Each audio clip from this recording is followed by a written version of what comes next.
It's the SKOR North Twins Show. All right, SKOR North Twins Show extra innings, little bonus episode here for you with the news of Pablo Lopez, who isn't officially on the IL, but likely heading there with a lat strain. He left the game on Tuesday night against the Athletics, and now we have a little bit more clarity on his injury diagnosis, his future, and who will be replacing him most likely in the Twins starting rotation.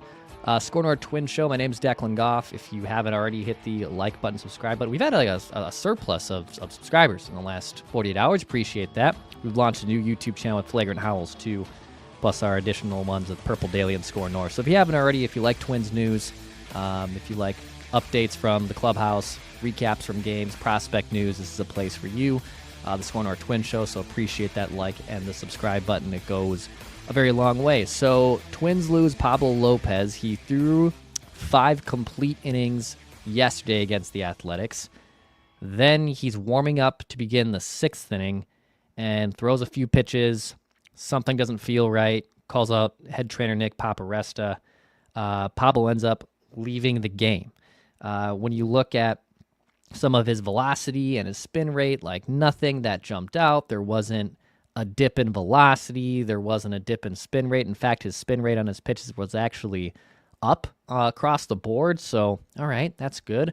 But certainly never a good sign when he leaves. It was initially, I believe, when he left, shoulder tightness, which then you start to percolate, right? So you start to get a little like, oh, God, if your ace is having a shoulder issue, anytime you hear shoulder or elbow with a pitcher, you start to panic. Well, it turns out MRI took place in Sacramento, and it sounds like it's a lat strain for Pablo Lopez. That is the word. It's likely a lat strain. Again, we're recording this at like 2 o'clock on Tuesday, so the official news and the Twins telecast, which you can check out with our guy Trevor Plouffe tonight in Sacramento before the Twins head home tomorrow evening to begin a 3-game road trip with Toronto. But it's a lat strain. I will say lat safer than shoulder or elbow, but certainly not something to be happy about either. We had an issue last year, right, with Joe Ryan, who had it ended up, I think it was first like wasn't it a lat issue, then ended up being a tricep issue that caused him to miss the rest of the season. So Pablo's already dealt with the hamstring issue. He missed a couple starts earlier this year. Now he's potentially dealing with the lat issue. And Pablo's been great this year, man. I mean, he's the Twins' ace. He's having a great season across the board. Entered play or finished his start yesterday with an ERA of 2.82 on the season, 61 strikeouts in 60 innings. Got great movement, gets a lot of swing and miss. He's the heartbeat of the rotation. The fastball's been effective. The changeup's had a little problems this year, but that sweeper has really rebounded nicely for him after a rough go last year. So the Twins, we'll see what the diagnosis and how long he's out, but a lat strain, again, better than a shoulder or elbow, but for a guy now dealing with his second injury this year, it is a huge bummer to that rotation. Twins starting rotation has been one of the best in baseball. So Twins will be without Pablo for the time being. In the meantime, you have David Festa likely on the call here to take Pablo's spot in the rotation. Checked in with the source earlier on Wednesday afternoon, because Festa was scheduled to start in St. Paul for the Saints tonight. He was scratched from that start. That is now official. They have Randy Dobnak starting instead. There has not been the corresponding roster move announced. You can just deduct if Pablo Lopez is a lat strain and David Festa is being pulled from St. Paul, put 2 and 2 together, and David Festa will obviously be likely taking his spot in the starting rotation. But the question comes down to, when does he pitch? So right now the Twins technically don't need a starter until Sunday in the series finale against Toronto at home at Target Field. However, Festa hasn't pitched since, I believe, May 29th. So a couple options here. They can fly him out to Sacramento and maybe start the finale tomorrow. They can put Pablo on the IL, and Festa starts either Friday or Saturday, bumping Chris Paddock, and I believe is it Joe Ryan back a spot. That's an option. Yes, I see the point of David Festa maybe going like 8 days without a start might not be ideal, Festa also had some shoulder fatigue that he missed a few starts in St. Paul after he was sent down this year, and he only threw like 65 pitches in his last start. So they do want to be careful with him. I also don't know if we have to bump him and make him start tomorrow. I'd be shocked if he starts tomorrow in Sac Lake. They're going to fly him to the West Coast. He's going to get in late tonight. He's going to be on a time change, and then he's going to get to the ballpark at 8 a.m. tomorrow to make a noon. Well, not 8 a.m. his time, but still, with the time difference, right? Like, that doesn't make a lot of sense. I think if he does start, it's likely back at Target Field, and it's probably either Sunday or the Friday or Saturday game. But David Festa will be coming up. This will be his third stint with the Twins. Festa was recalled earlier this year when Pablo had the hamstring injury. And he was fine. He didn't go deep into games, but made 3 starts. Never got into the 6th inning, but only allowed just like a couple runs. And, he's a lankier dude, but gets a ton of swings and misses. Taking a look even like last year, his chase percentage was great. His whiff rate was great. Festa's super effective the first time through the order. The numbers bear that out as well. I don't know long term, and I'm not saying it's written off he can't be an effective starter because that's far too early and not appropriate for me to probably say. But he's very effective the first time through the order. We've seen teams, do the opener. It's maybe not as sexy as it was when this first started like 6 years ago. But what if there is a case where he is like this pseudo one time through the order guy? I don't know if that's very unorthodox, but he's super nasty the first time through the order, which to me, I guess when I look at that, I think that projects to a nasty reliever, right? Like if he gets more looks at him, eventually guys start picking up on him. Well, if he's nasty the first time through, there could be a dude that's a pretty nasty reliever. He still throws the fastball, the slider, the changeup. We saw that last year. We've seen that this year. He did mix in a sinker at times, only threw that a handful of times in his 3 starts with the Twins this year. But the fastball did get hit pretty hard in those 3 starts up here with the Twins. The slider's nasty. Last year, that slider was also really good. It's not a surprise to see big league hitters feast on fastballs, and especially for a minor leaguer or a guy that is a prospect that's still trying to get his bearings in the major leagues. So not a surprise to see like opposition hit his fastball at a 304 clip last year and have a -5 run value. It wasn't another surprise to see him throw that pitch a lot when his 3 starts this year with the Twins and opponents just absolutely bopped it. He has to get it down for sure, the hard hit rate, but major league hitters are likely going to hit your fastball. Not everyone. Joe Ryan, right, has a very deceptive fastball, but he has to definitely get that pitch mix of that slider changeup, and if that sinker sneaks in there a little bit, great. But I think that slider's a plus pitch, and if the changeup can rise up to it and that fastball can be better, then yeah, you got a 3-pitch mix and things are good. But he will likely take Pablo Lopez's spot in the rotation. It just comes down to when does he, make that start. Again, they don't need a pitcher until Sunday against Toronto. And I don't think they'll fly him out. I don't know if it makes a lot of sense. I know that's a possibility, but I think he'll likely start at some point in the Toronto series as late as Sunday or Friday or Saturday. So losing Pablo Lopez, bummer for the Twins rotation. He's having a great year. David Festa gets another crack here. Simeon Woods-Richardson, I know, was an option. So Sim started yesterday in St. Paul. So he would have been like lined up perfectly, obviously, to make that start on Sunday just from a day's perspective and rest perspective. But he got hit hard last night as the Saints wrapped up a road trip, gave up 3 home runs in 5 innings. And I think they want him to work on a few things.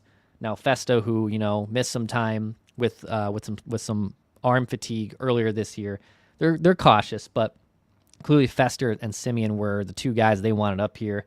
I believe Corey Lewis, their knuckleballer, I think he's on the IL. Andrew Morris is another starter that's in prospect rankings, but Festa will get the turn there. Some more prospect updates too here for you on the SKOR North Twins Show. Please hit the like button and the subscribe button here if you like this type of stuff. I've been mixing in more Twins prospect notes here on it. I got a Gabriel Gonzalez guy that showed up today. Look at this Keelan Culpepper. I believe it's Kalen. I saw a YouTube comment. I believe it's Kalen. I'm sorry if I've been mispronouncing that. Kalen Culpepper. A little numbered guy out here, huh? Been collecting more cards, more autos, getting into this hobby a little bit. So that's a fun thing. But Twins prospect updates here. So Tanner Schobel was promoted from Double A. He's a shortstop, and he's having a hell of a year in Double A, riding a 20-game on-base streak in 200 at-bats this year in Wichita, slash 292, 372, had an OPS of 837. Can steal little bases, too. Has stolen 7 bases this year. But he gets promoted to St. Paul, which is obviously very exciting. So what I don't get, though, and I've reached out to a couple of these people just for clarity and confirmation. So Tanner Schobel isn't ranked on MLB.com's Twins prospect list. Like I'm going to type this in again just so I'm 100% sure, but they've been now updating prospect lists, right? MLB, Baseball America, The Athletic, ESPN, depends who you look at. I typically just look at MLB because it's just the easiest. And I don't know if I trust the most, it's one I just default to the most. But he's not listed in the Twins' top 30 prospects. But ESPN, Kylie McDonald just updated his, and he had Schobel as the 10th best prospect in the organization. Again, he's having a hell of a year, so like he deserves some recognition, certainly deserves some love. But he gets promoted here. He's 5'9", 24 years old. He was, I mean, this is what I don't get, like why he's not listed on the MLB side. And again, maybe I'm just looking at something completely different. But he was the 68th overall pick 3 drafts ago. So I don't know if he's like just graduated from some of those rankings, but he was a high pick not long ago in the MLB draft. And he's having a great year. Last year was a down year. Like I guess maybe he just fell out of rankings, but like he spent all of last season at Double A, hit 211, struggled, wasn't great. You know, Double A has some of the best talent around, but as you spend more time in it, you get a little older, you can start kind of locking in down there. So it's not a surprise to see him now have like a big year at age 24. He bats from the right side, and now he gets a look at St. Paul. So kudos to Tanner Schobel. It also likely, I think, clears the way for Kalen Culpepper, with Schobel playing shortstop. Same with Culpepper. Culpepper has scuffled a little bit at the plate like recently, but has still put together a really nice season at Cedar Rapids.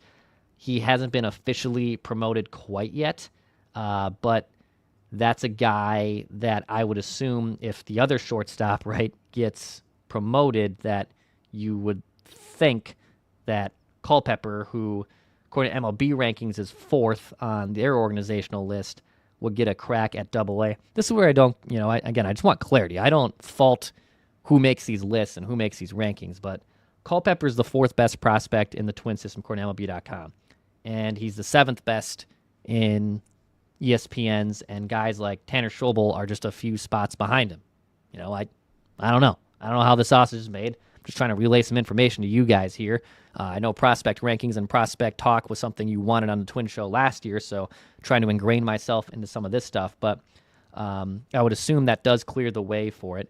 Gabriel Gonzalez, who we've kind of talked a lot about on this pod recently, he had a hell of a month. He got promoted already from high A to Double A, and he was the Twins minor league player of the month, hit 364 in the month of May, an OPS over 1,000. He was acquired in the Jorge Polanco trade. So, and he's ripping the cover off the ball in Double A. I made a write that down prediction, which you can go find on Minnesota Sports, Mackey and Judd. I think we'll see him in St. Paul soon. So that's really exciting for him. And then Walker Jenkins, I don't think I just briefly, we talked about with Plouffe yesterday on the SKOR North Twins Show. But Walker Jenkins made his debut in the Florida Complex League, sorry. He reached in all 3 plate appearances yesterday, which was good. He stole a base, tried to steal a base, didn't work, but did make his return after missing the last 2 months. That's the Twins' top prospect in all of baseball. So good for him to be back out there. He's probably just getting his feet wet in the Florida Coast League. And last year, I think did he get up to Double A? I believe he started in High A and then eventually. I thought he got to Double A. So I pull this up here in 2024. Yeah, he played 6 games in Double A. I don't know. They might throw him in High A again just to get his feet wet. But if he's, the 5th overall pick a couple drafts ago, 20 years old. I think they lean starting him in high A, but they could throw him in double A too. But got to make sure that ankle is in a very good spot before they obviously rush him up here. But yeah, some little prospect notes there. Tanner Schobel going up. I think Culpepper's likely on the way. Twins haven't been home in 2 weeks. I haven't been able to check with anyone from the organization on some of that stuff. So there's a list of things I'm excited to ask about when the Twins do return home against Toronto this weekend, which should be pretty exciting. Twins going for a series win. If they win tonight against the Athletics, they will clinch that series. It's a 4-gamer. They won the first 2 games. Huge night for Royce Lewis with a big knock there. Good for Royce. I'm sure that one felt good. That ball's a home run at Target Field and a home run at 16 places, but still, bases loaded with how he's been scuffling at the plate. That one certainly had to feel pretty good for Royce, so hopefully he continues that and the momentum builds from there. Again, with the late night start tonight, you might be consuming this today. Zebby Matthews will be on the mound for the Twins tonight against the Athletics. Bailey Ober gets the ball to wrap up that series tomorrow. Again, then the Twins return home for 3 games against Toronto, off day this coming Monday, and then 3 against the Rangers, who are scuffling a bit here. Toronto's been playing better ball. They swept that Athletics team, too, the Twins are playing. They dropped the first game of their series to the Phils yesterday, but Blue Jays are starting to hit a little bit, and that should be an exciting series. Toronto fans always travel well. One of the best fan bases that come to Target Field. I've had a lot of fun as a fan in the stands at Target Field with some Toronto fans down that third baseline. They know how to hang out and have a good time. Yeah, this is a little update here on Pablo and David Festa likely coming up here to take his spot. Mackie, Judd, myself will have a Twin show tomorrow. We had an episode of Plouffe yesterday you can check out. We had a State of the Twins on Monday, and then some extra innings definitely sprinkled in this weekend. So that's exciting. Appreciate you guys that have supported and liked the SKOR North Twin show. Again, if you haven't already, hit the like button and subscribe button to keep spreading the word and continue to grow this community. And if there's anything you guys want to know from the clubhouse, from the organization, I'm all ears. I'd like to serve you guys. So if that's something that you guys are interested in, comment in the YouTube video below. You can tweet at me at Dex's Tweets. You can reach on the feedback tab. Big reason I started this show was to give Twins fans access and provide them things that maybe they weren't getting in other forms. And it's been a lot of fun for me to do. So if that's something that you want to know more about, feel free to hit me up. I will be that mule for you guys to ask those questions. I won't answer everything. I know there's some crazy things I get in certain comment sections, but if you'd like to know more about the Twins, this is a place for you. This is the SKOR North Twin Show. Full show, Mackie Judd tomorrow here on the YouTube channel and the podcast feed. A 5-star rating on Apple also goes a long way. SKOR North Twin Show. Be talking at you soon.